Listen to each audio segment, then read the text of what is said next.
Alam nyo, ang ganda nito sa sasakyan na to. Kaya lang nga, puro kalmot na to ng aso namin. Kaya ibibenta na rin to, kaya ginawan ko na ng vlog. So guys, magsisimula na tayo, no? Una-una, lagay nyo muna seatbelt nyo. Ganito. Pasok nyo yan, syempre, para hindi kayo tumalsik pag nakabangga kayo.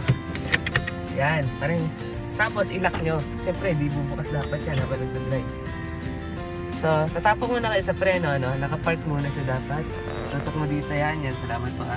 Mababa mo na yung handbrake. Ngayon, mag-sport mode ako. Diyan lang kamis na ito gawin. Parang manual lang. Ganon. Kakalabas ko pa lang sa parking. Alright. Ganito na guys. Pag muna no. Tutulin tayo. Second gear na. Second gear na to. So may third gear guys. Automatic to pero ginagawa ko manual. So guys, may aso po dyan, no? Busina kayo pag may nakaharap. Pag magmamabagal na kayo. Wow, akala ko nasa ko yung aso. Right guys. Ito kung dito sana ang kapala. Dito po ang Tanning Country guys. Welcome to Tanning Country. Dito maganda mag-practice. At pag may hams kayo na nakita, piliin nyo yung maganda pag kotse ang gamit nyo para hindi gumasgas ang ilalim. Furthermore, ito na po ang review natin. Especially sa mga highway, kailangan nyo mag-senyas. At magbabagal, mag-mirror kayo. Ganun. Pag may kasalubong, pwede nyo gawin ay maghintay muna. Pwede muna kayo, tapos neutral. No, pwede ka na umalis. Huwag niyong gawin yung overtake kasi hindi to GTA.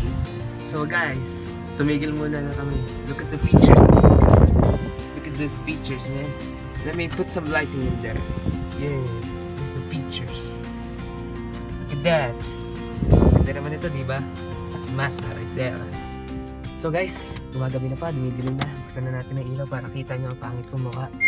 Muna tayo ulit hanggang siguro bukas, gagawa ako ng vlog ulit. Magdadrive ako ng manual ko naman ng sasakyan, yung Innova natin. Ipaalis po tayo, no? Kaya ako na mag-sport mode kasi, ano, makabangga ako. Tulad kanina. Let's go, guys. Saan ito pupunta? Ito ako kinakasalubong ito. Ah, sa taas. Well done. Let's make a signal. Tandaan niyo po, huwag kayo magmamabilis pag sa intersection. Kasi nung dati ako nagbabike, may sumalubong sa akin sa sakyan. Hindi ka na ako mamatay. Alright.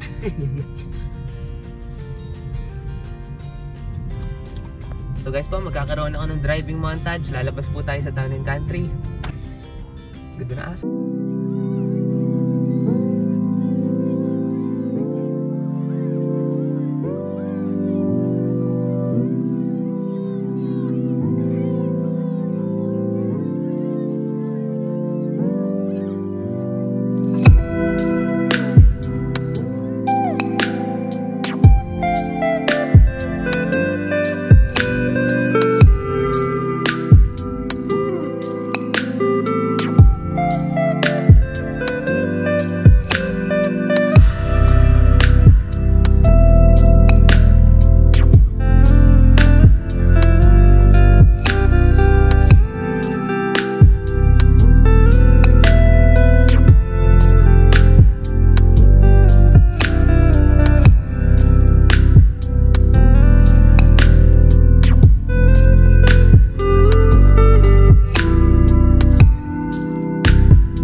So guys, tapos na po ang driving montage natin at yun na po ang vlog para sa ngayon.